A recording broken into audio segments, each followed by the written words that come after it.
at their disposal. Renfield acquiesced by immediately eating the flies in a most appalling display of zoophagy. The homicidal maniac is seemingly desirous of as many lives as he can consume, be they flies, spiders. I wonder if he covets human life.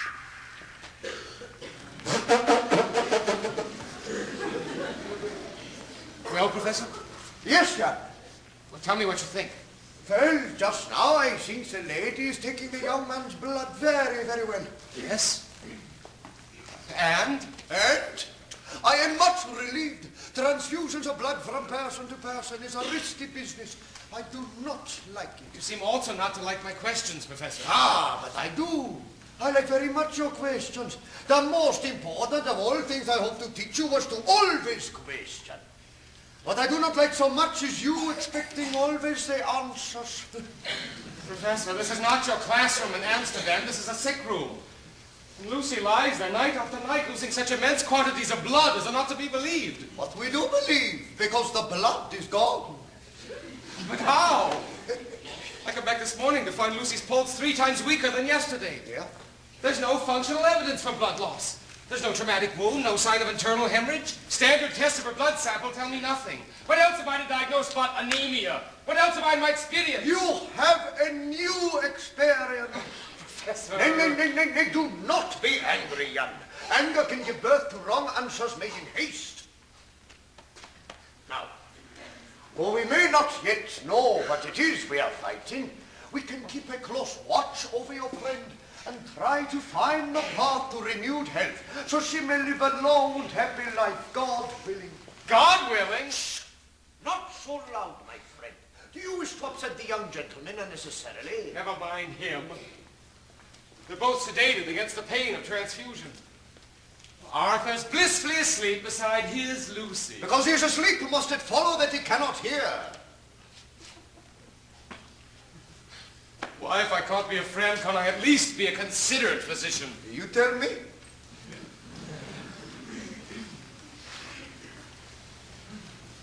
Last spring I asked Lucy to be my wife. She chose instead Arthur.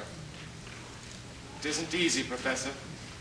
Still, she inspires in me such irrational emotion. Most of this past summer I had given up all hope for a life. And yet you lived. No, Professor, I work. And denied a wife to live for. You chose instead a patient to work for, eh? You're madman Renfield. What a fascinating fellow he is, eh? Locked alone in his cell, eating flies and spiders. Why?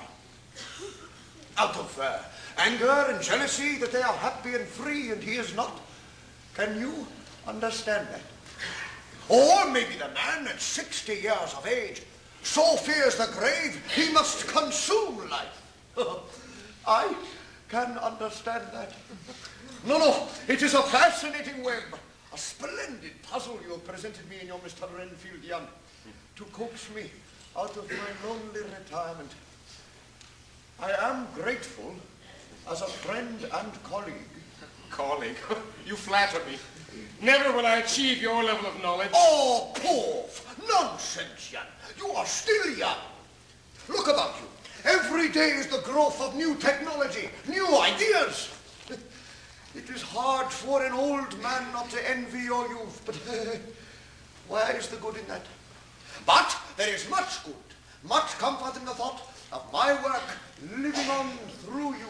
How I would like to give you that comfort, Professor, but if I know not half what you do... You will know all that I know. When I know, you can know it. Professor? But what do I know? At this moment, very little. Only questions.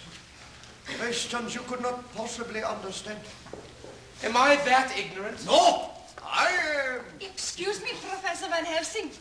Here, flowers you asked for. Oh, Miss Sarah, you were wonderfully quick. Flowers, Professor? Yes, for to brighten up the young lady's sick room. Wild rose. What are these? Garlic. Oh, indeed. Delicate little blossoms there for such a bold scented bud. That is why the roses, for to temper the odor. But why garlic? Well, once We separate the stems from the buds. Miss Lucy's cook may use it in preparing her meals.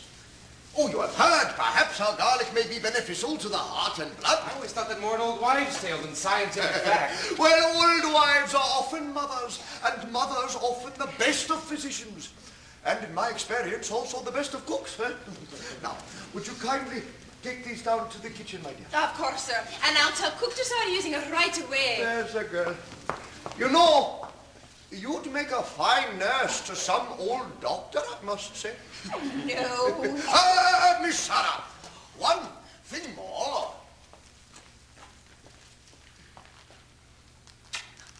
For you. Professor. Come, and you. And me. There. Don't twirl no chair for eh? Now, we will put our agile surgeon's hands to the blossom, shall we? Roses and garlic we shall intertwine for to deck Miss Lucy's walls and bed with festive garlands. Oh, I hope the sight pleases her when she wakes. Yes, well, I expect at least she will most certainly be surprised.